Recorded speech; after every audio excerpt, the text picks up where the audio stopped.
Hey guys, so as you likely saw already, on Wednesday a guest collapsed in the Oval Office during a press event announcing a deal to lower the cost of several popular weight loss drugs. Check it out. We've been advancing science and creating high-value jobs. But today are you okay? Gordon, you okay?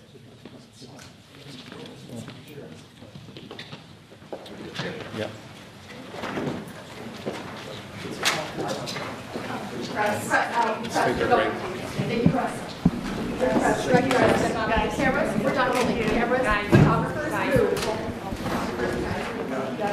Unfortunately, that man, identified as an Eli Lilly patient who we know only as Gordon, is reportedly fine. As you saw in the video, several people rushed over to see if he was okay and gave aid.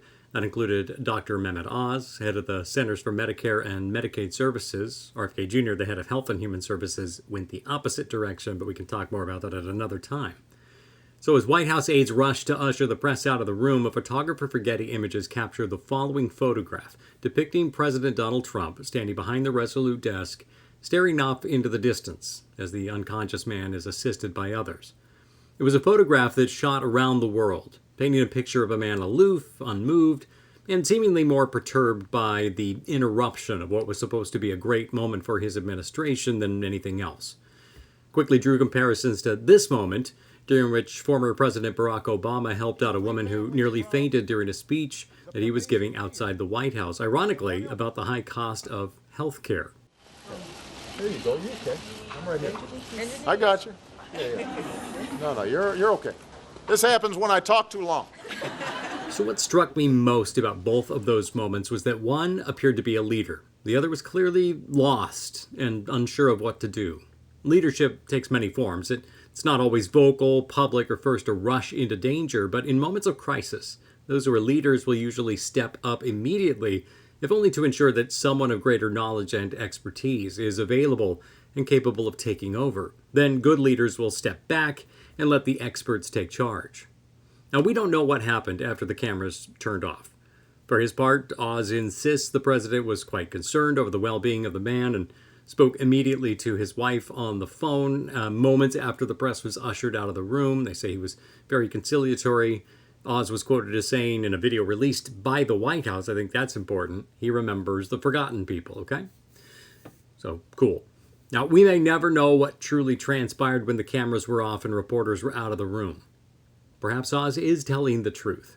All we as Americans saw was a man who appeared far less concerned with the guy lying on the floor mere feet away, surrounded by concerned humans, than he did with the fact his press conference was messed up, interrupted, his moment to shine usurped inadvertently by a man who was inconsiderate enough to forget how to breathe properly while on camera.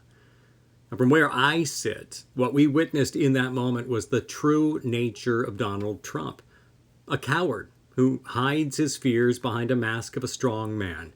But real strong men don't make it a habit of blaming others every time something goes wrong.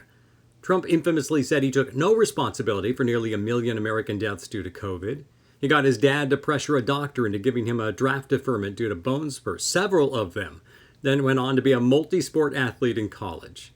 He has repeatedly blamed rising prices and the government shutdown on Democrats, despite previously saying, when he was not the president, that it would be the president's responsibility to ensure both sides come together to avert or end a government shutdown. I could go on, but you get the point. At every opportunity when there is a moment to show actual leadership or courage, Trump reacts by pitching a fit on Truth Social or in the Oval Office or on Air Force One, calling his opponents deranged, evil, anti-American, whatever, even as he shreds the Constitution in service of himself and his own power.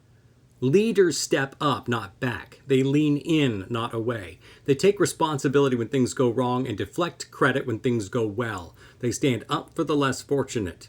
They don't stand glumly behind a desk as a man lies unconscious on the floor nearby.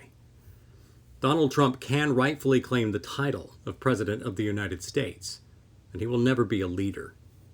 And that's a damn shame.